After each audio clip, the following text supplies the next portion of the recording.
Sostenes Omari, ni kapteni wa Bilo Queens. Poleni kwa kupoteza mchezo wa kwanza wa ligi ya wanawake.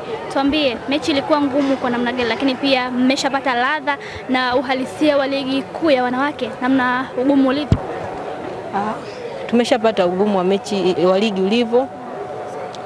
Wametuzidi, tumekuja tumewaheshimu, ni wakubwa, mabingwa watetezi wa ligi.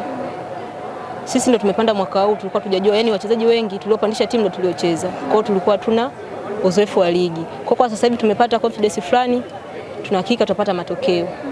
Mlionekana kufurahia hata wenzenu walikopo nje mara baada ya dakika 45 kuwa win Simba Queens mmetoka bila kuruhusu goli. Ilikuwa ni plani za mwalimu kwamba msipofunga basi mhakikishe kwamba kipindi cha kwanza hamruhusu goli? Plani za kocha zilikuwa tusiruhusu goli, yani kama tufungi na sisi tusifungwe. Na ndio maana tuweza tukakaa katikati, yani timu nzima ilikuwa inachezea katikati. Tunapopoteza tunawahi mawinga wote wanaingia katikati, tunaanza kukabia katikati, tunawaacha pembeni wacheze. Ndio maana kipindi cha kwanza tumeweza kuwini hivyo. Kipindi cha pili wametumia mbinu mbadala wenzetu. Wakaanza kukabia juu kwa kuforce, wakaingiza watu wenye speed, wenye nguvu kidogo. Ndio hapo tulipoweza kufeli. Ni kwa namna gani mmepata maumivu? Kwa maana kipindi cha kwanza mlilinda vizuri, lakini kipindi cha pili kinazaa goli 4. Kwenu ni maumivu kiasi gani? Maumivu makubwa sana, maana tulitegemea yani angalau lingekomea goli moja. Magoli 4 yamekuwa ni mengi sana.